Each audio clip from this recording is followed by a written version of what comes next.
اعوذ باللہ من الشیطان الرجیم بسم اللہ الرحمن الرحیم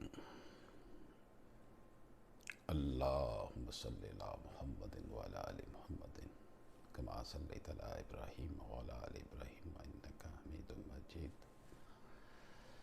لقد جاءکم رسول من انفسکم عزیز علیہ ما عنتم حریص علیکم بالمؤمنین رؤوف رحیم فإن تولوا قل حسبی اللہ لا الہ الا ہوا علیہ توکلت وہو رب العرش العظیم۔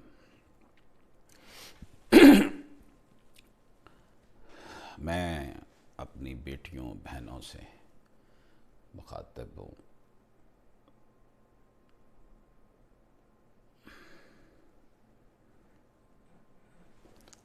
دوستو، ایک بہت بڑا معاشرتی المیہ جو ہے ہمارے ساتھ، اس کی ہم آج بات کرتے ہیں۔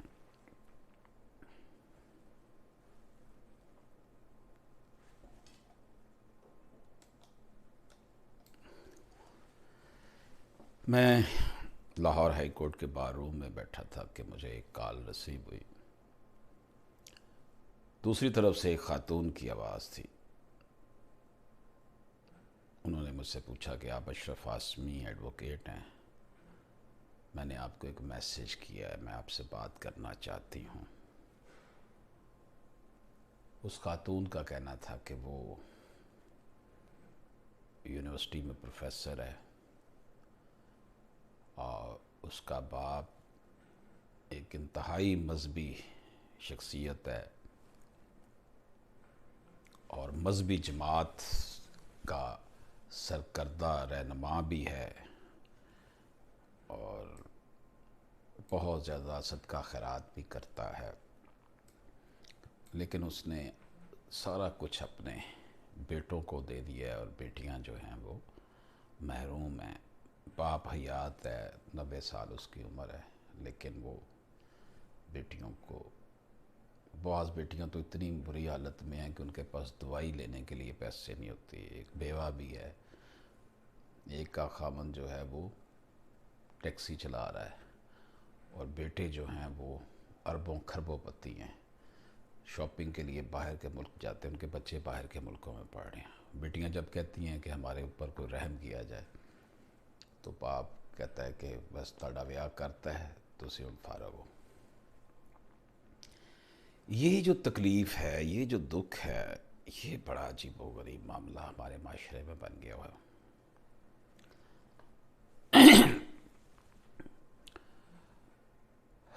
اپنی زندگی میں باپ کی جانب سے تمام جائیداد صرف بیٹوں کو دے دینا اور بچیوں کو جو حصہ بنتا ہے وہ نہ دینا، یہ ہے وہ رویہ جو ہمارے معاشرے میں بری طرح حاوی ہے۔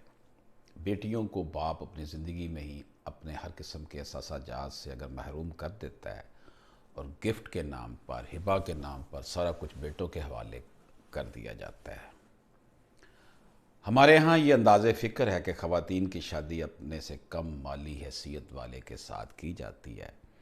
اس طرح ایک تو عورت کو ویسے ہی کم خوشحال گھرانے میں بیایا جاتا ہے اور دوسرا پھر اس کو حق وراثت بھی نہیں دیا جاتا۔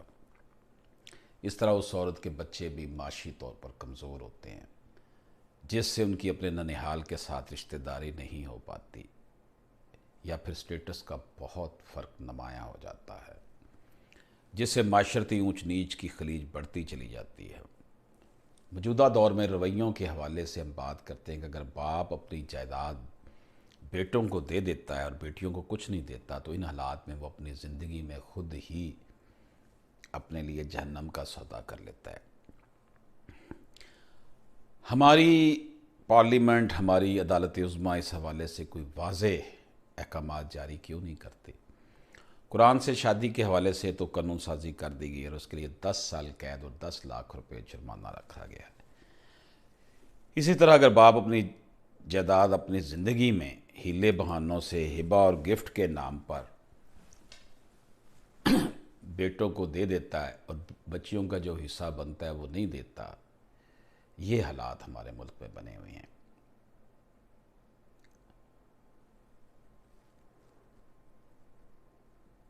دوستو، اس حوالے سے معاشرہ جو ہے وہ بری طرح جو ہے نا اس وقت پٹ گیا ہے۔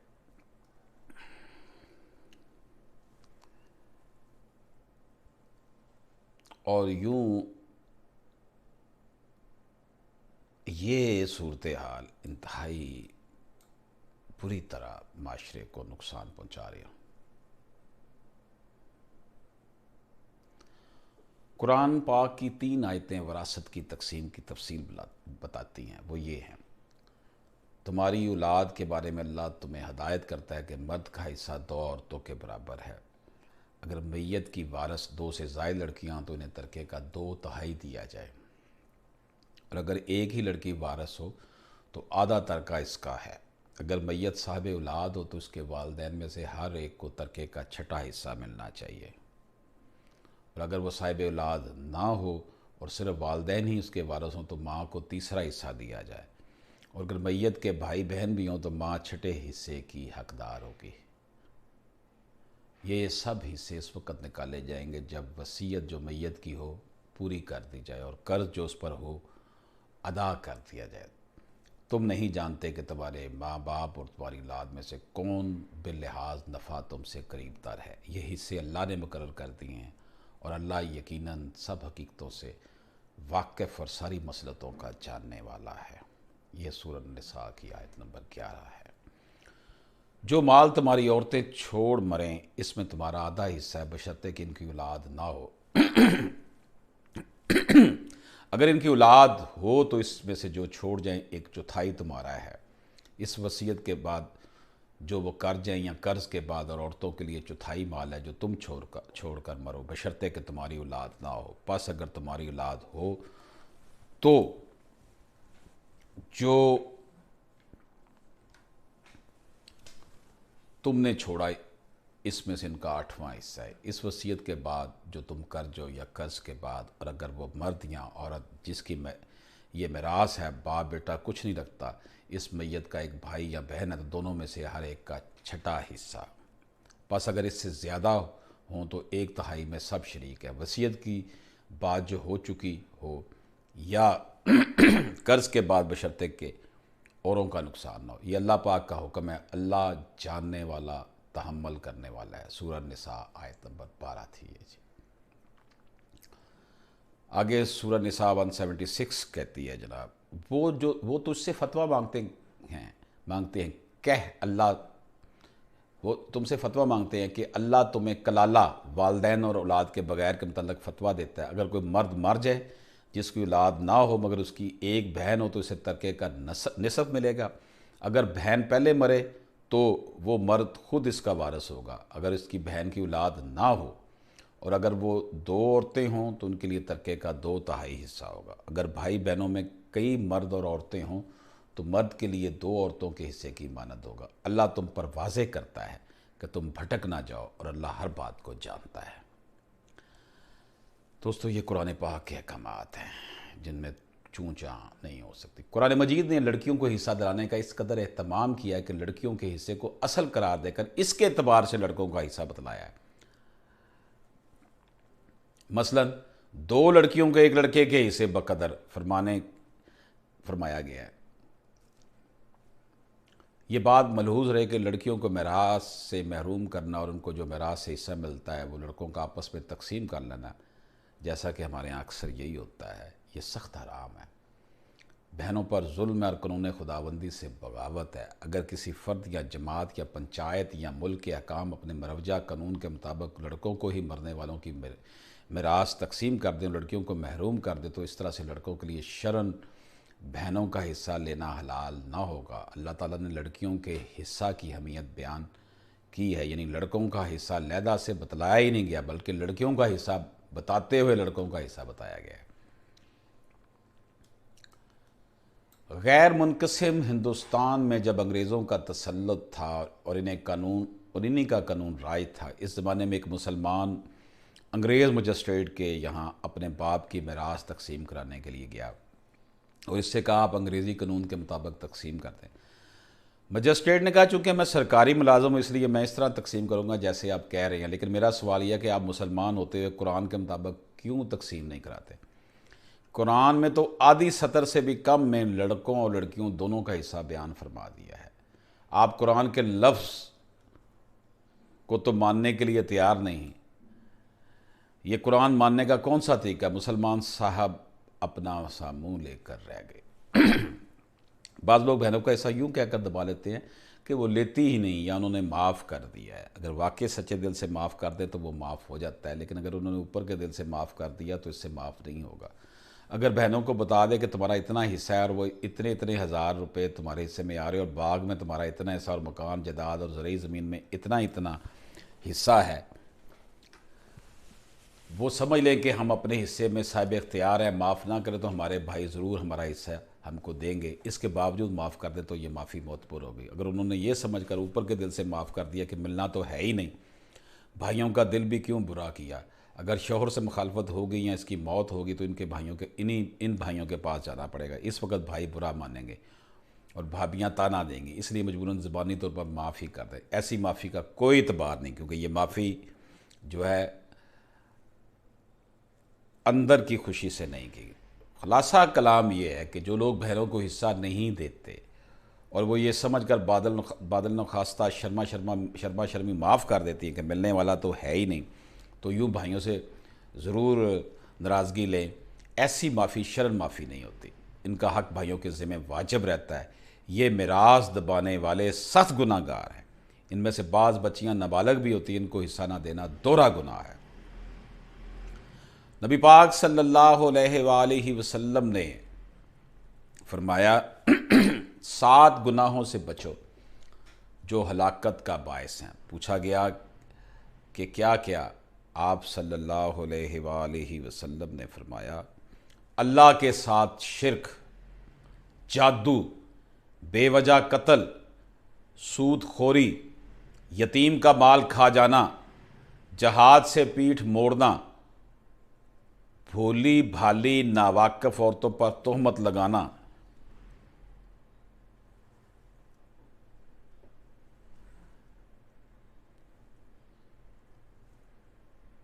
ابن ابی حاتم میں ہے، صحابہ کرام نے نبی پاک صلی اللہ علیہ وسلم معراج کی رات کا واقعہ پوچھا، جس میں آپ صلی اللہ علیہ وآلہ وسلم نے فرمایا کہ میں نے بہت سے لوگوں کو دیکھا ان کے ہونٹ نیچے لٹک رہے ہیں اور فرشتے نے گھسیٹ کر ان کا منہ خوب کھول دیتے ہیں اور پھر جہنم کے گرم پتھر ان میں ٹھونس دیے جاتے ہیں جو ان کے پیٹ میں اتر کر پیچھے کے راستے سے نکل جاتے ہیں اور وہ بے طرح چیخ چلا رہے ہیں، ہائے ہائے مچا رہے ہیں۔ میں نے حضرت جبرائیل سے پوچھا یہ کون لوگ ہیں؟ کہا یہ یتیموں کا مال کھا جانے والے ہیں جو اپنے پیٹوں میں آگ بھر رہے ہیں اور عنقریب جہنم میں جائیں گے۔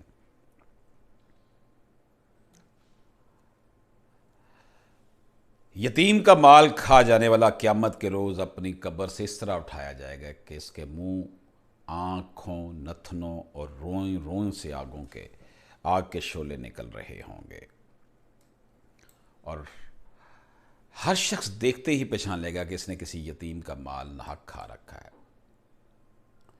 سورہ نساء کے اول رکوع میں شروع سے آخر تک یہی احکام ہے۔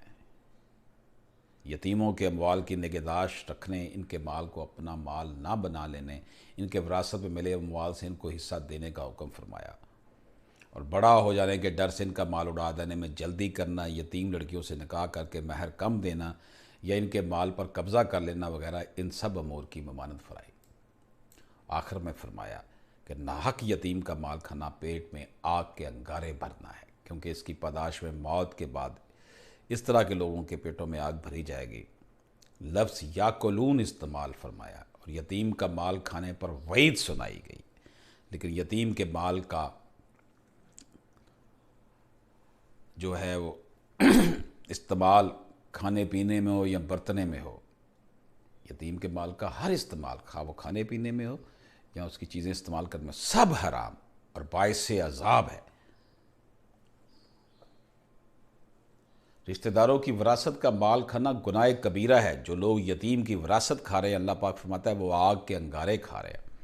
خاص طور پر بیٹیوں کو ان کی وراثت کا حصہ نہ دینا یہ بہت بڑا ظلم ہے، یہ گناہ کبیرہ ہے۔ وراثت کا مال نہ دینے کا گناہ اتنا ہی ہے جتنا چوری یا ڈاکہ مار کر مال کھانا ہے۔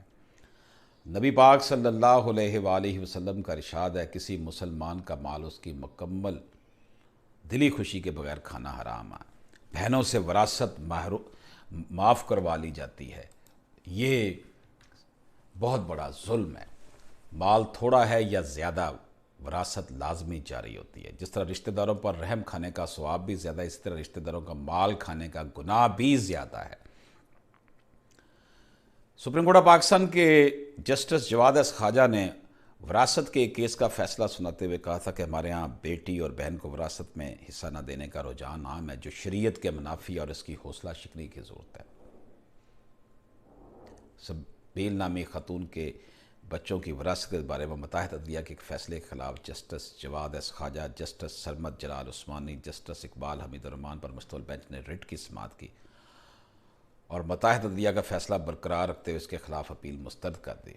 اس موقع پر بینچ کے سربراہ جسٹس جواد ایس خواجہ نے ریمارکس دیتے ہوئے کہا تھا کہ یہ معاشرے کی روایت بن چکی ہے کہ بہنوں اور بیٹیوں کو وراثت میں ایک ٹکا بھی نہیں دیا جاتا اور انہیں ڈرا دھمکا کر وراثت نہ لینے پر قائل کیا جاتا ہے۔